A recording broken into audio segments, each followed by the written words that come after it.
नमस्कार, news foundation देख रहे हैं आप और मैं हूं सानिया आपके साथ। बिहार में विधानसभा चुनाव के ऐलान के बाद से देखा गया कि एनडीए में सीट शेयरिंग का ऐलान हो गया।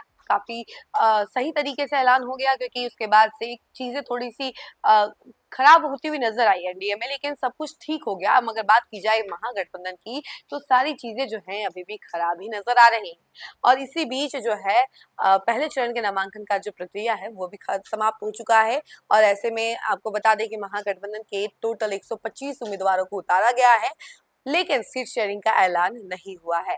पहले चरण का जो प्रोसेस है वो तो समाप्त हो गया। अब उसके बाद से अब दूसरे चरण की तैयारियां जो है वो शुरू कर दी गई है। आरजेडी की बात करी जाए तो आरजेडी खेमे में भी अब तैयारियां शुरू कर दी गई है। उम्मीदवारों का चयन करना शुरू कर दिया गया है और उम्मीदवारों को अब पार्टी से सिंबल दिया जा रहा है। देखिए, अभी अगर बात की जाए भभुआ से, तो भभुआ से वीरेंद्र कुशवाहा को टिकट दिया गया है। मोहनिया से श्वेता सुमन को टिकट दिया गया है। रामगढ़ से अजीत कुमार, जो कि जगदानंद सिंह के बेटे हैं, उनको टिकट दिया गया है। यानी कि ये कह सकते हैं कि ये विरासत वाली सीट है जो कि अजीत कुमार के पास गई है।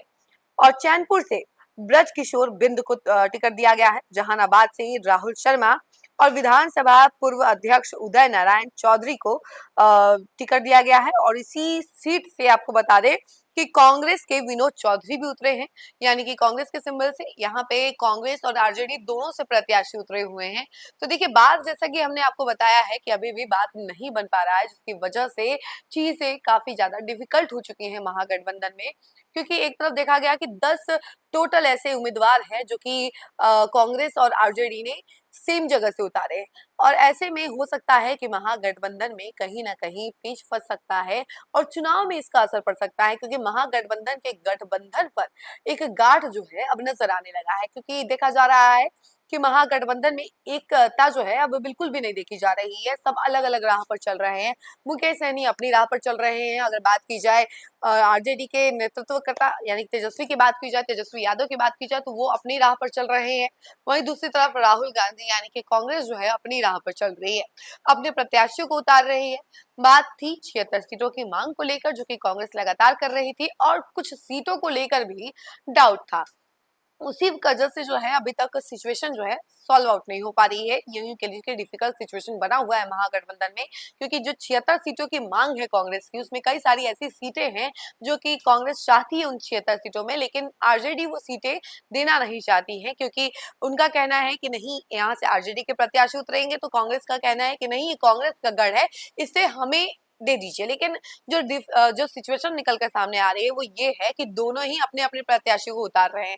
भले ही सीट शेयरिंग का ऐलान नहीं हो रहा है, बैठकों का दौर चल रहा है, एक के बाद एक बैठक हो रहे हैं, लेकिन फिर भी कंक्लूजन कुछ नहीं निकल पा रहा है।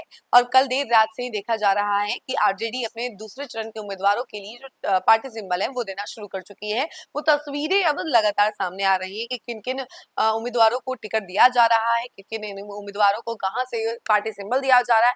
तो ये सारी चीजें जो है सामने आ रही है। लेकिन वही कंफ्यूजन सेम टाइम पे ये आ जाती है कि कांग्रेस से भी प्रत्याशी उतर रहे हैं और आरजेडी से भी प्रत्याशी उतर रहे हैं, और दूसरी तरफ एनडीए से भी प्रत्याशी उतर रहे हैं। तो आखिर जनता चुने किसको, ये कंफ्यूजन जो है जनता के बीच में अब आ चुकी है। क्योंकि अब महागठबंधन में देखा जा रहा है कि अगर इतना ज्यादा सिचुएशन डिफिकल्ट है, या यूं कह लीजिए कि तालमेल नहीं है, तो आखिर इससे जनता को क्या मैसेज जाएगी, ये चीज जो है बड़ा कंफ्यूजन क्रिएट कर रही है। और इसी कड़ी में आरजेडी ने इन सारे प्रत्याशियों को टिकट दिया है, पार्टी सिंबल दिया है, और ये सारी तस्वीरें जो है अब लगातार वायरल हो रही है। बाकी आपकी क्या राय है, कमेंट सेक्शन में जरूर बताइएगा और देखते रहिए न्यूज़ फाउंडेशन। धन्यवाद। सूरज की पहली किरण के साथ जाग उठा बिहार, हर मत बने नई उम्मीद, हर कदम जिम्मेदारी। न्यूज़ फाउंडेशन की अपील, 6 और 11 नवंबर को घर से निकलें, वोट करें और अपने भाग्य विधाता खुद बने।